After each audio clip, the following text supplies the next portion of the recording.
Echo പോലെ പാപ്പച്ചനെ പോലെ തന്നെ ഒരു കഥാപാത്രം, നീണ്ട കഥാപാത്രമായിരുന്നു സുധാകരൻ നായർ. അതും അത്യാവശ്യം റീച്ച് കിട്ടുകയും ഒരുപാട് ചർച്ച ചെയ്യപ്പെടുകയും ചെയ്ത ഒരു കഥാപാത്രമായിരുന്നു. പുള്ളി പറഞ്ഞ ആവശ്യങ്ങളോട് ഞാൻ ആ സമീപനം എടുത്താൽ ഞാൻ ആരാണ്, ഞാൻ ആരായി പോകും എന്നൊരു ചിന്ത. അങ്ങനെ ഞാൻ അയാളെ കട്ട് ചെയ്തു. അയാളെ കട്ട് ചെയ്യുക മാത്രമല്ല, സിനിമയെ എൻ്റെ ജീവിതത്തിൽ നിന്ന് എടുത്തു കളഞ്ഞു. ആ മൊമെൻറ്റിൽ തന്നെ ഇനി സിനിമയുമായിട്ടൊരു ബന്ധമുണ്ടാവില്ല. കാര്യം എന്നെ ഇത്രയും കൊതിപ്പിക്കുകയും അലയിപ്പിക്കുകയും അല്ലെങ്കിൽ എന്നെ ബുദ്ധിമുട്ടിലാക്കുകയും അതല്ലെങ്കിൽ ഇത്രയും നാളിങ്ങനെ കൊണ്ടുവരികയും അവസാനം ഇവിടെ കൊണ്ടുവന്നിട്ട് എന്നെ ഇങ്ങനെ ഒരു ഇതിലേക്ക് എന്നെ എത്തിക്കുകയും ചെയ്ത സിനിമ എനിക്ക് വേണ്ട. വേണമെങ്കിൽ എനിക്കത് ഒഴിവാക്കി വെക്കാം. ഏത് എന്തിനാ എനിക്കൊരു ചാൻസ് കിട്ടുന്നത്? ഞാനിതിനെ വേറെത്തിനെ അറിയിക്കുന്നത്, ഞാൻ രഹസ്യമായിട്ടത് അറേഞ്ച് ചെയ്യുന്നതല്ല നല്ലത്. അങ്ങനെ വിചാരിച്ചിട്ട് നമ്മളോടൊരു കാര്യം പോലും പറയാത്തവരുണ്ട്. എനിക്കൊരുപാട് അനുഭവമുണ്ട്. അങ്ങനെ ഷൂട്ട് ടൈമിൽ ഞാൻ ട്രിവാൻഡ്രം സ്ലാങ്ങിലാണ് ഫുള്ള് സംസാരിക്കുന്നത്. അതിൻ്റെ ഷൂട്ടിൽ എൻ്റെ റെൻഡറിങ് കംപ്ലീറ്റ് ട്രിവാൻഡ്രം സ്ലാങ്ങിൽ. പകുതി ആയപ്പോൾ എന്നോട് വിഷ്ണു പറഞ്ഞു, ഒക്കെ നമുക്ക് ഡബ്ബിങ്ങിൽ മാറ്റി പിടിക്കേണ്ടി വരും, കുറച്ച് കുറയ്ക്കേണ്ടി വരും. അപ്പോൾ ഇനിയുള്ള സീനുകളിൽ ഇത്ര ഷാർപ്പായിട്ട് വേണ്ട. കാരണം ബാക്കി എല്ലാവരും നോർമലിലാണ് പോകുന്നത്. ഓക്കെ. ഇപ്പോൾ അജു നോർമലാണ്. പിന്നെ അജുവിൻ്റെ അമ്മയായിട്ട് തങ്കം മോഹനാണ്, ഒരു ചാലക്കുടിക്കാരി. അപ്പം എന്നാലും ചാലക്കുടി വരാതെ നോർമലാണ് അവർ. പിന്നെ മഞ്ജുശ്രീ എൻ്റെ വൈഫായിട്ട്, മഞ്ജുശ്രീ ബേസിക്കലി ട്രിവാൻഡ്രമാണ്, എറണാകുളത്താണ് താമസം. അവരും നോർമലാണ്. നീരജ് നോർമലാണ്. എല്ലാവരും നോർമൽ. പിന്നെ അതിനകത്തുള്ളത് ആനന്ദ മന്മഥൻ മാത്രമേ ഒരു ശകലം ട്രിവാൻഡ്രം ഉള്ളൂ. അപ്പോൾ അത് ഡബ്ബിങ്ങിൽ അഡ്ജസ്റ്റ് ചെയ്യാം, ഇനിയുള്ള അങ്ങോട്ട് വേണ്ട. അങ്ങനെ ഡബ്ബിങ്ങിൽ ഈ സാധനം കുറച്ചത് നന്നായി ചെയ്യാൻ പറ്റി എന്നാണ് എൻ്റെ വിശ്വാസം. അങ്ങനെ അതിൻ്റെ പ്രിവ്യൂ ഷോ ഉണ്ടായിരുന്നു ഷേണായ്സിൽ വെച്ചിട്ട്. മറക്കാൻ പറ്റാത്തൊരു സംഭവം. അപ്പോൾ പ്രിവ്യൂവിന് ഒരുപാട് ഡയറക്ടേഴ്സും ഒക്കെ ഉണ്ടായിരുന്നു.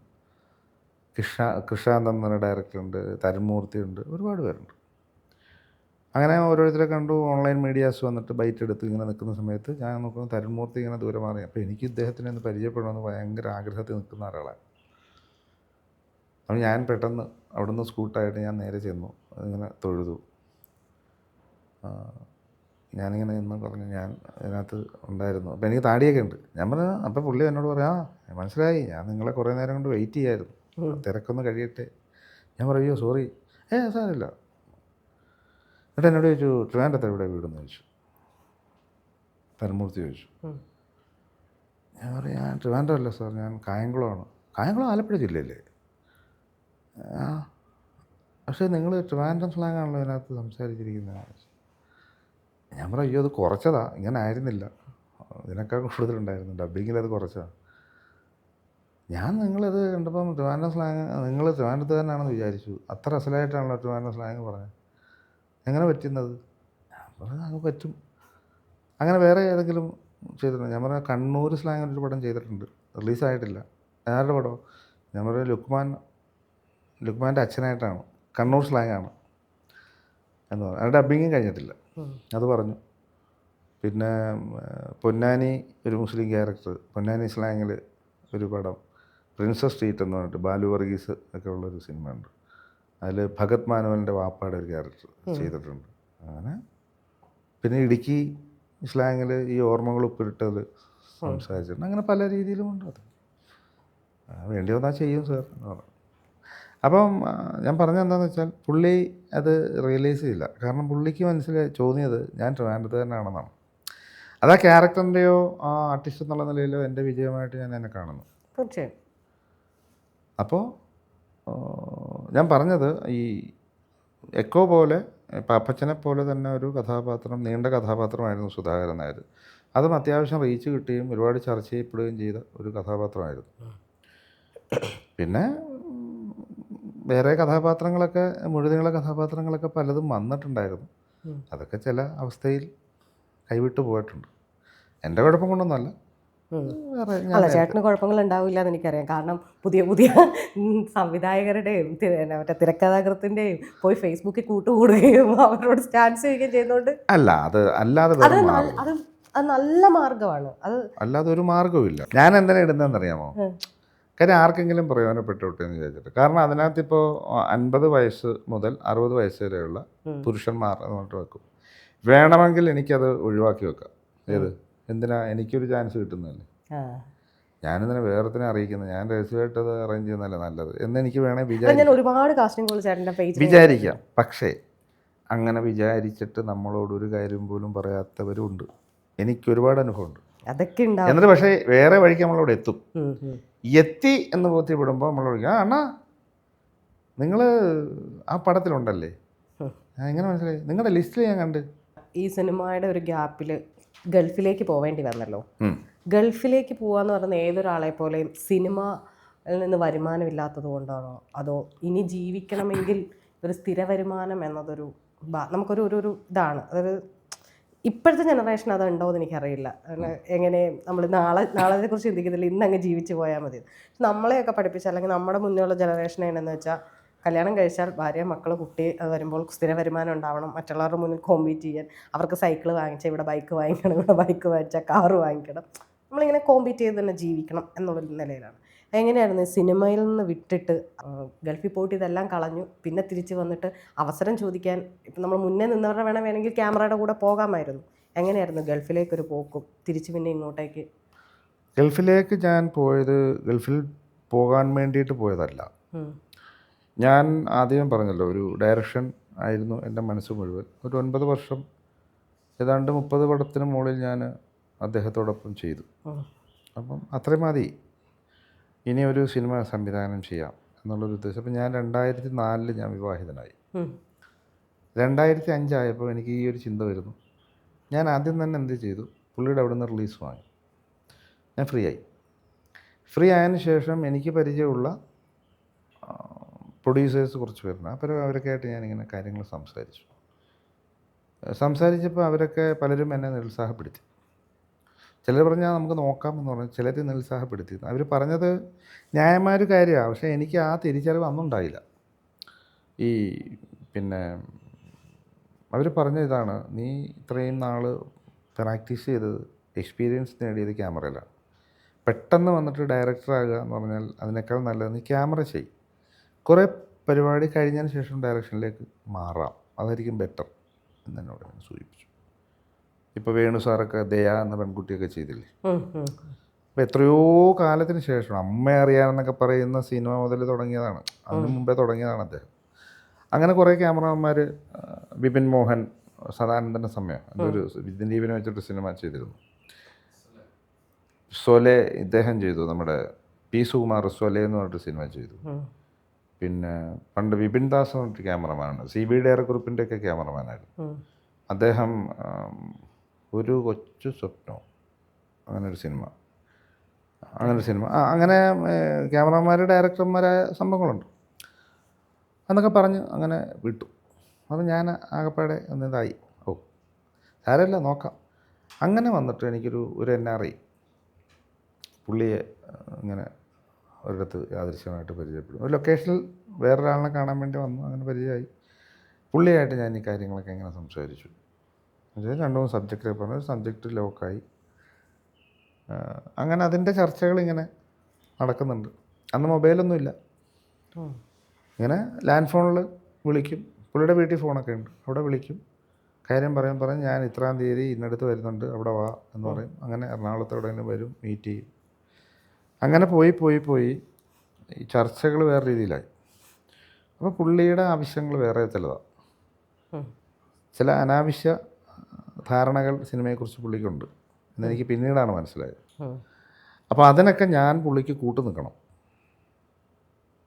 എന്നെനിക്ക് ബോധ്യപ്പെട്ടപ്പോൾ നമ്മളിൽ നീ എന്താണെന്ന് പറഞ്ഞാലും എത്ര പാഷനാണെന്ന് പറഞ്ഞാലും ഓരോ മനുഷ്യനും ഓരോ മൂല്യം അവനവൻ തന്നെ കൽപ്പിച്ചിട്ടുണ്ടല്ലോ. അപ്പോൾ അത് എനിക്കങ്ങോട്ട് ഉൾക്കൊള്ളാൻ പറ്റിയില്ല. പുള്ളി പറഞ്ഞ ആവശ്യങ്ങളോട് ഞാൻ ആ സമീപനം എടുത്താൽ ഞാൻ ആരായി പോകും എന്നൊരു ചിന്ത വന്നു. അങ്ങനെ ഞാൻ അയാളെ കട്ട് ചെയ്തു. അയാളെ കട്ട് ചെയ്യുക മാത്രമല്ല, സിനിമയെ എൻ്റെ ജീവിതത്തിൽ നിന്ന് എടുത്തു കളഞ്ഞു. ആ മൊമെൻറ്റിൽ തന്നെ ഇനി സിനിമയുമായിട്ടൊരു ബന്ധം ഉണ്ടാവില്ല. കാര്യം എന്നെ ഇത്രയും കൊതിപ്പിക്കുകയും എന്നെ ഇത്രയും അലയിപ്പിക്കുകയും അല്ലെങ്കിൽ പിന്നെ എന്നെ ബുദ്ധിമുട്ടിലാക്കുകയും അതല്ലെങ്കിൽ ഇത്രയും നാളിങ്ങനെ കൊണ്ടുവരികയും അവസാനം ഇവിടെ കൊണ്ടുവന്നിട്ട് എന്നെ ഇങ്ങനെ ഒരു ഇതിലേക്ക് എന്നെ എത്തിക്കുകയും ചെയ്ത ഈ സിനിമ എനിക്ക് വേണ്ട. ഇനി എന്നൊരു കടുത്ത തീരുമാനം എടുക്കുന്ന ഒരവസ്ഥയിലെത്തി ഞാൻ. എടുത്തു കഴിഞ്ഞതിന് ശേഷം 2 ദിവസം കഴിയുമ്പോൾ ഞാൻ ഇങ്ങനെ ആലോചിച്ചു, ഇനി എന്താ, വേറെ ഒന്നുമില്ല, വേറെ ഒന്നും ചെയ്യാനുള്ള ഇതില്ല. അപ്പം അതിന് മുമ്പ് ഞാൻ ഒരുപാട് പരിപാടികൾ ചെയ്തിട്ടുണ്ട് കേട്ടോ. ഞാൻ പ്രൊഫഷണൽ നാടകത്തിൽ അഭിനയിച്ചിട്ടുണ്ട്. ഈ പ്രൊഫഷണൽ നാടകം കഴിഞ്ഞതിന് ശേഷം, നിർത്തിയതിന് ശേഷം ഞാൻ ഈ സിനിമയിലേക്ക് എൻട്രി ആവാനുള്ള ശ്രമങ്ങൾ നടത്തിയെന്ന് പറഞ്ഞില്ല. ഇതിനിടയ്ക്ക് ഗ്യാപ്പുകളുണ്ട്. ഈ ഗ്യാപ്പുകൾ ഞാൻ പ്രൈവറ്റ് ബസ്സിൽ കണ്ടക്ടറായിട്ട് പോയിട്ടുണ്ട് 7 മാസം എൻ്റെ നാട്ടിൽ തന്നെ. കാക്കി ഉടുപ്പൊക്കെ ഇട്ടിട്ട് അന്ന് ടിക്കറ്റ് എഴുതുന്ന പരിപാടിയാണ്. എഴുതി കൊടുക്കും, എഴുതി ഇങ്ങനെ കീറി കൊടുക്കും, കാർബൺ കോപ്പി വെച്ചിട്ട് ഇങ്ങനെ കീറി കൊടുക്കുന്ന. അപ്പം അത് ഞാൻ ചെയ്തിട്ടുണ്ട്. ഞാൻ സൂപ്പർ മാർക്കറ്റിൽ സെയിൽസ്മാനായിട്ട് നിന്നിട്ടുണ്ട്. അത്യാവശ്യം കുറേ പരിപാടികളൊക്കെ നമ്മൾ ജീവിക്കാൻ ചെയ്തിട്ടുണ്ട്. കാര്യം നമുക്ക് നമ്മുടേതായ ഒരു ഏണിങ്സ് വേണം, നമ്മുടെ കാര്യങ്ങൾക്ക് വേണ്ടിയിട്ട് എന്തെങ്കിലുമൊക്കെ വേണം എന്നുള്ള ഉദ്ദേശത്തിലാണ് ഇതെല്ലാം ചെയ്തിട്ടുള്ളത്. അങ്ങനെയാണ് പിന്നെ സിനിമയിലെത്തി. അപ്പം ഞാൻ ഇങ്ങനെ ആലോചിച്ചു, ഇത്രയും ചെയ്തിട്ടും ഇങ്ങനെയാണല്ലോ എന്നൊരു വിധി. ഓക്കെ, ആയിക്കോട്ടെ, എന്നെ വിട്ടിട്ട് ആലോചിച്ചു, ഇനി എന്ത്.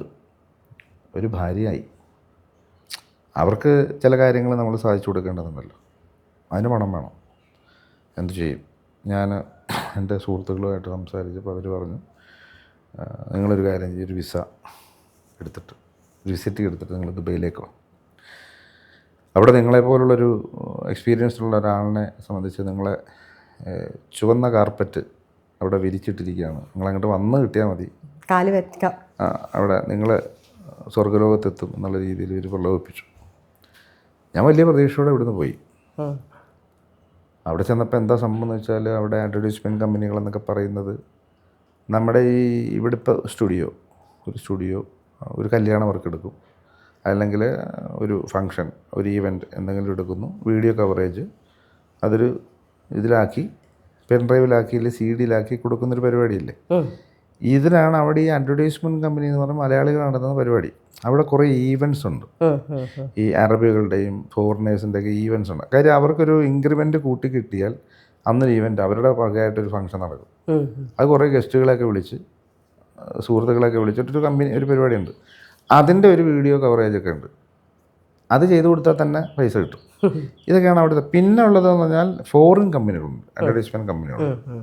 അങ്ങനെ ഫോറിൻ കമ്പനിയിൽ പിന്നെ ക്രിയേറ്റീവ് ഡയറക്ടറായിരുന്നു നമ്മുടെ താമർ മീൻസ് 1001 നുണകളും ഇപ്പോൾ സർക്കീട്ട് എന്ന് പറഞ്ഞിട്ട് പടമല്ലേ താമർ അങ്ങനെ ഒരു അഡ്വർടൈസ്മെൻറ്റ് കമ്പനിയിൽ വർക്ക് ചെയ്ത ആളാണ്. അയാൾ ഇപ്പോഴും ആഡ് ഫിലിംസ് ഇഷ്ടം പോലെ ചെയ്യുന്നുണ്ട്. അപ്പം അങ്ങനെയുള്ള, പിന്നെ മലയാളം ചാനലുകളുണ്ട്.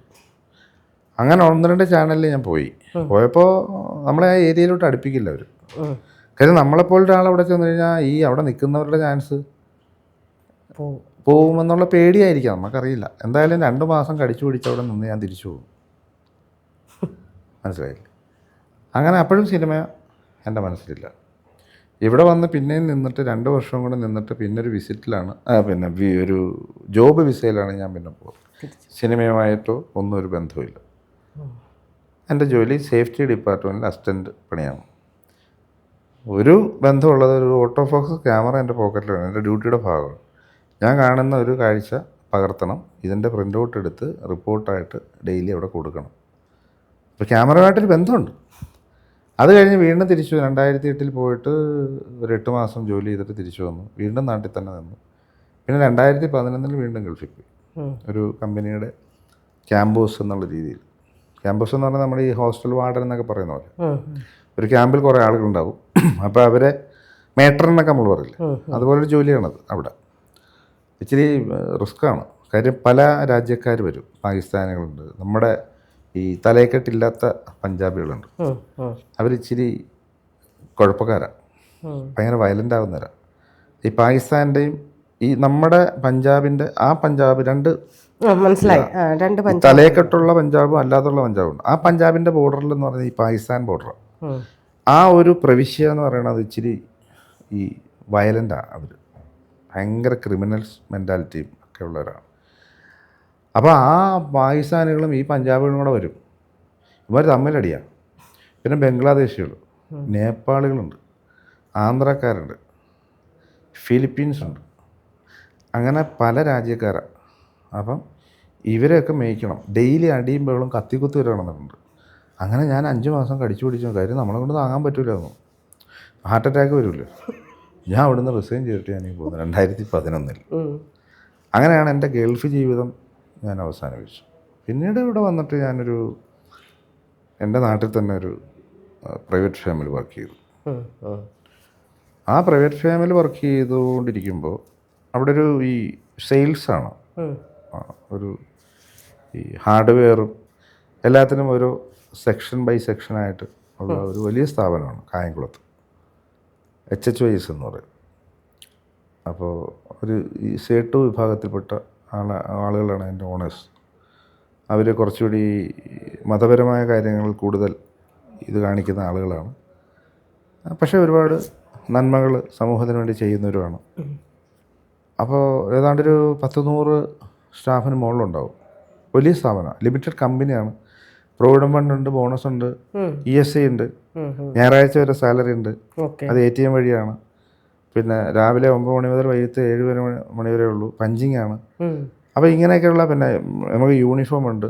സൊസൈറ്റിയിൽ ഭയങ്കര, അവിടുത്തെ ഒരു സ്റ്റാഫ് എന്ന് പറയുന്നത് നമുക്ക് വലിയ റെസ്പെക്ഷൻ, ഇത് കിട്ടുന്ന റെപ്യൂട്ടേഷൻ ഉള്ള ഒരു ഫേമാണ്. അങ്ങനെ അവിടേക്ക് ഞാനൊരു ഇത് കൊടുത്തു, ബയോഡേറ്റ കൊടുത്തു സ്റ്റോറിലേക്ക്, സ്റ്റോർ കീപ്പറായിട്ട് കാണാം എന്ന് പറഞ്ഞിട്ട്. പക്ഷേ എനിക്ക് അവർ പറഞ്ഞു ഒരു 1.5 മാസം നിങ്ങൾ സെയിൽസിൽ വന്ന് നിൽക്കുന്നു, ഐറ്റംസിനെ കുറിച്ചൊക്കെ ഒരു പഠിക്കണം. അങ്ങനെ ഞാനവിടെ ജോലി ചെയ്യാം സെയിൽസ്മാനായിട്ട്. അപ്പോൾ അവിടെ ഈ നട്ട് ബോൾട്ടൊക്കെ ഉണ്ട് ഈ വാഹനങ്ങൾക്ക് വേണ്ടിയിട്ടുള്ള. അപ്പോൾ ഇത് സൂക്ഷിക്കുന്ന ഗ്രീസിനകത്ത് ഈ കള്ളി തിരിച്ചിട്ടുള്ള ഈ ഇതുണ്ട്, ഈ തടിയുടെ പെട്ടികളുണ്ട്. ഇതിനകത്താണ് ഈ ബോൾട്ട് ഇട്ട് വെച്ചേക്കുന്നത്. ഇപ്പോൾ ഒരു വർക്ക്ഷോപ്പുകാരൻ ഒരു ലിസ്റ്റുമായിട്ട് വരും. 10 ഇഞ്ച് നീളം, പിന്നെ 3 mm കനമുള്ള 15 ബോൾട്ട്, പിന്നെ അതിൻ്റെ നട്ടും. പിന്നെ 8 ഇഞ്ച് നീളവും 3 mm കനമുള്ള 20 ബോൾട്ട് ഇട്ട് കുറേ ലിസ്റ്റുമായിട്ട് വരും. അപ്പം നമ്മളെന്ത് ചെയ്യും, ഈ 10 ഇഞ്ചിൻ്റെ 15 എണ്ണം എടുക്കും, 8 ഇഞ്ചിൻ്റെ 20 എണ്ണം വേറൊരു കള്ളിക്കകത്തുനിന്ന് എടുക്കും. ഇതെല്ലാം സെപ്പറേറ്റ് വെക്കണം. ഇത് ഈ ഗ്രീസിനകത്ത് മുങ്ങി കിടക്കണേ, തുരുമ്പിക്കാതിരിക്കാൻ വേണ്ടിയാണ്. ഇതെടുക്കുമ്പോൾ നമ്മുടെ കയ്യിലൊക്കെ ഗ്രീസ് പറ്റും. ഇത് കൊണ്ടൊന്ന് സെപ്പറേറ്റ് ഓരോന്നോരോന്ന് തൂക്കണം. ഈ തൂക്കം എഴുതിയിട്ട് ബില്ലിങ്ങിൽ കൊണ്ട് കൊടുക്കണം. അവരിത് വെച്ചിട്ട് ബില്ലടിക്കും.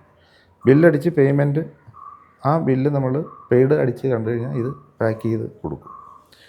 അങ്ങനെ ഓരോ ഐറ്റംസും ഉണ്ട്, ആണി, അത് ഇത് കുറേ ഉണ്ട്. അങ്ങനെ ഞാൻ മിക്കവാറും ഈ പരിപാടിയെല്ലാം എന്നെ കൊണ്ട് ഏൽപ്പിക്കുന്നത്. ഞാൻ പുതിയ ആളല്ലേ. ഈ ബോൾട്ടൊക്കെ എൻ്റെ കയ്യിലെടുത്ത് കൊടുക്കും. ഞാൻ ഈ കോലത്തിൽ ഇങ്ങനെ നിൽക്കുമ്പോൾ, ഇതൊരു റെപ്യൂട്ടഡ് ഫേമാണെന്ന് ഞാൻ പറഞ്ഞില്ല. അതായത് ഈ പിന്നെ ഒന്ന്, ആ സ്ഥാപനത്തിന് കുറേ പ്രത്യേകതയുണ്ട്. മറ്റുള്ള സ്ഥാപനങ്ങളെ അപേക്ഷിച്ച് ഇച്ചിരി വില കൂടുതലാണ്, പക്ഷേ ഒറിജിനൽ സാധനം കിട്ടുന്നു. സെക്കൻഡ് സാധനമല്ല, എല്ലാം ഒറിജിനൽ പക്ക സാധനമാണ്. അതുകൊണ്ട് കൂടുതൽ കസ്റ്റമേഴ്സും ഇവിടെ വരിക. അതായത് ഇപ്പം വലിയ ഉദ്യോഗസ്ഥർ, ബാങ്ക് മറ്റേര് മറിച്ച്, അങ്ങനെയുള്ള ഒരു സാധാരണ കക്ഷികളും വരും. ഈ വരുന്ന കക്ഷികളിൽ പലരും എന്നെ അറിയാവുന്നവരാണ്, എൻ്റെ പ്രീവിയസ് അറിയാവുന്നവരാണ് പലരും. ഞാൻ ഫിലിം ഇൻഡസ്ട്രിയിലുണ്ടായിരുന്നു, പിന്നീട് ഇങ്ങനെ ഗ്യാപ്പ് എടുത്തുന്നു, ഇപ്പോൾ എവിടെയാണെന്ന് അറിയുന്നില്ല, അതാണ്ട് ഇവിടെ നിൽക്കുന്നു എന്ന് പറഞ്ഞാൽ ഇങ്ങനൊരു സാധനം. ഇപ്പം ഡെയിലി വരുന്ന പലരും, ഇതെന്താ ഇവിടെ നിൽക്കുന്നത്, നിങ്ങളെന്താ ഇവിടെ, അയ്യോ ഇതെന്ത് കോലം, ഇതെന്താ ഇങ്ങനെ ആയിപ്പോയത്, നിങ്ങൾക്ക് എന്ത് പറ്റി? അവർക്ക് നമ്മളോടുള്ള താല്പര്യം കൊണ്ടിട്ടാണ് നമ്മളോട് ഈ ചോദിക്കുന്നത്. നമ്മളിത് കേട്ട് നമുക്ക് കോംപ്ലക്സായി. ഇതൊക്കെ ശ്രദ്ധിച്ചുകൊണ്ട് ഞങ്ങളുടെ ഈ സെക്ഷൻ്റെ ഒരു മാനേജറുണ്ട്, സലീം എന്ന് പറഞ്ഞിട്ട് ചെറുപ്പക്കാരനുണ്ട്. അവിടെ ഓരോ സെക്ഷനും ഓരോ മാനേജർമാരുണ്ട്. ഇലക്ട്രിക്കലിന് ഒരു സെക്ഷനാണ്, അതിനൊരു മാനേജർ. പെയിൻറ്റിന് ഒരു സെക്ഷനുണ്ട്. ഹാർഡ്വെയർ തന്നെ 2. അതിൽ ഈ ഫിറ്റിങ്സ് എന്ന് പറയുന്നതാണ് ഞങ്ങളുടെ സെക്ഷൻ. അതിനൊരു മാനേജറാണ് സലീം. ഈ സലീം ഇതൊക്കെ ശ്രദ്ധിച്ചുകൊണ്ട് ഇങ്ങനെ ഇരിപ്പുണ്ട്. ഒരു ദിവസം സലീം എന്നെ ഒരു ഗ്യാപ്പ് ടൈമിൽ വിളിച്ച് മാറ്റി നിർത്തിയിട്ട് ചോദിച്ചു, സഹിർക്ക, അപ്പം എന്നെ ഇക്കാന്ന് വിളിക്കുമ്പോൾ, സഹിർക്ക നിങ്ങൾ ആക്ച്വലി ആരായിരുന്നു? ഞാൻ പറഞ്ഞു, ഞാൻ ആരായിരുന്നു, ഞാനൊരു ഗൾഫിലൊക്കെ ആയിരുന്നു, അല്ലാതെ എന്താവുന്നില്ല. അതല്ല, നിങ്ങൾ എന്നോട് സത്യം പറഞ്ഞു, നിങ്ങൾ സംതിങ് ആയിരുന്നു. ഇവിടെ വരുന്ന കസ്റ്റമേഴ്സിൽ മിക്കവാറും നിങ്ങൾ ഇത് ചെയ്യുന്നുണ്ട്, നിങ്ങളെ അറിയാവുന്നവരാണ്, അവരെല്ലാം നിങ്ങളോട് ഇങ്ങനെ ചോദിക്കുമ്പോൾ നിങ്ങൾ വല്ലാതാവുന്നുണ്ട്, എന്താ കാര്യം എന്നോട് പറയുന്നു. പുള്ളി നിർബന്ധിച്ചിട്ട് ഞാൻ എൻ്റെ പ്രീവിയസ് മുഴുവൻ പറയേണ്ടി വന്നു. അങ്ങനെ പുള്ളി ഇത് അവിടെ മീറ്റിങ്ങിൽ, മാനേജർമാരുടെ മീറ്റിംഗ് എല്ലാ തിങ്കളാഴ്ചയുണ്ട്, ഇദ്ദേഹം ഇത് അവിടെ അവതരിപ്പിച്ചപ്പോൾ ഈ ഇതിൻ്റെ ഡയറക്ടർ ബോർഡ് മെമ്പേഴ്സ് പറഞ്ഞു ഒരു കാര്യം പുള്ളിയെ നമുക്ക് കമ്പ്യൂട്ടർ ബില്ലിങ്ങിൽ ഒരാളും കൂടെ വേണമെന്ന് പറഞ്ഞല്ലോ. അവൻ കമ്പ്യൂട്ടർ സ്കിൽ ഉണ്ടെന്ന് പറയാം, പുള്ളി അങ്ങോട്ടൊരു കമ്പ്യൂട്ടറും കൂടെ കൊടുക്കാം, പുള്ളി ബില്ലിങ്ങിലേക്ക് മാറ്റാൻ പറഞ്ഞു. അങ്ങനെ ബില്ലിങ്ങിലിരുന്നു. ഈ ബില്ലിങ്ങിലിരുന്നപ്പോഴും ഇതേ കക്ഷികൾ വന്നിട്ട് പറയുന്നുണ്ട്, നിങ്ങൾ ഇവിടെ ഇങ്ങനെ ഇരിക്കേണ്ട ആളല്ല, നിങ്ങൾ സിനിമയിലേക്ക് തിരിച്ചു പോകും, നിങ്ങൾ നിങ്ങളുടെ ജീവിതം മുരടിപ്പിച്ച് കളയാമെന്ന് ഇങ്ങനെ പറയണം. ഇത് കേട്ട് എൻ്റെ തലയ്ക്ക് ഭ്രാന്തായി. അങ്ങനെയാണ് സിനിമകൾ കാണാനുള്ളൊരു സൗകര്യം ഉണ്ടാക്കാം എന്ന് വിചാരിച്ചിട്ട് കായംകുളം ഫിലിം സൊസൈറ്റി എന്നൊരു മൂവ്മെൻറ്റിന് രൂപം കൊടുക്കും. അതിലാണ് പിന്നെ ഒരു നിയാസ് ഉണ്ട്, ഹയർ സെക്കൻഡറി അധ്യാപകനാണ്, ഒരു സലീമുണ്ട്, സർക്കാർ ഉദ്യോഗസ്ഥനാണ്, അങ്ങനെ കുറേ പേരുണ്ട്. ഷിബു ജോയി ഉണ്ട്, അധ്യാപകനാണ്. ഈ മിറാഷ് ഖാൻ ഉണ്ട്, സിനിമയിൽ അസോസിയേറ്റ് ഡയറക്ടറാണ്. പിന്നെ ഒരു അഡ്വക്കേറ്റ് ഹാരിസ് ഉണ്ട്, പൊതുപ്രവർത്തകനാണ്. അങ്ങനെ ഒരുപാട് പേരുണ്ട്. അങ്ങനെ പല പരിപാടികളും നമ്മൾ പ്ലാൻ ചെയ്ത് നടത്തി. അതിൻ്റെ ഉദ്ഘാടനം ജോൺ പോൾ സാറായിരുന്നു. പിന്നീട് കായംകുളം MS കോളേജിൽ മലയാളം ഡിപ്പാർട്ട്മെൻറ്റിൽ സിനിമയുമായി ബന്ധപ്പെട്ടൊരു ഇതിൽ ഉദ്ഘാടനം ചെയ്യാൻ ജോൺ പോൾ സാർ വീണ്ടും വന്നു. പ്രിയനന്ദൻ ഒരു പ്രോഗ്രാമിന് വന്നു. MB സുകുമാരൻ നായർ ഒരു പ്രോഗ്രാമിന് വന്നു. അങ്ങനെ പലരും വന്നിട്ടുണ്ട്. അതിൻ്റെ ഭാഗമായിട്ടാണ് മിറാഷും ആയിട്ടുള്ളൊരു കണക്ഷൻ ദൃഢമാവുന്നത്. ഇത് രൂപീകരിക്കുന്ന സമയത്ത് മിറാഷിനെ അറിയില്ല, പരസ്പരം അറിയില്ല. അത് ഇങ്ങനൊരു സംഗതി ഉണ്ടെന്ന് അറിഞ്ഞപ്പം മിറാഷ് വന്ന് ജോയിൻ ചെയ്യായിരുന്നു അതിലേക്ക്. അപ്പം നമ്മൾ ചെയ്യാത്ത പരിപാടികൾ ഇല്ല. അപ്പം അവിടെ നിന്നാണ് ഇപ്പം ഈ ഒരു ഇതിലേക്ക് വന്നത്, അഭിനയത്തിലേക്ക്. ഇനി നാളെ ഇവിടെ നിന്നും വേറെ രൂപത്തിലേക്ക് പോയിക്കൂടാ എന്നൊന്നുമില്ല. ഇവിടുന്ന് പോയല്ലോ നിങ്ങളുടെ ഒരു ഷോർട്ട് ഫിലിം അങ്ങ് ഓസ്കാർ അല്ലേ? ഓസ്കാർ അല്ല, എന്ത് പറയുന്നത്, 2024 another short film about killing എന്ന് പറഞ്ഞിട്ട് ആൻഡ്രൂ എന്ന് പറഞ്ഞിട്ട് കോട്ടയത്തുള്ളൊരു പയ്യൻ ചെയ്തൊരു ഷോർട്ട് ഫിലിമാണ്.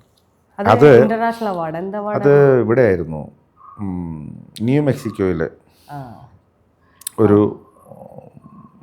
ഫെസ്റ്റിവലിൽ ബെസ്റ്റ് ആക്ടർ അവാർഡ് കിട്ടി. ബെസ്റ്റ് ആക്ടർ അതാണ് നമ്മൾ നിങ്ങൾ പറഞ്ഞ പോലെ ഒരു ചെന്നൈക്കാരൻ്റെ അടുത്തുനിന്ന് ഒരു മുംബൈയിൽ അല്ല, ആ ബെസ്റ്റ് അവാർഡിന് വേറൊരു പ്രത്യേകത ഉണ്ടായിരുന്നു.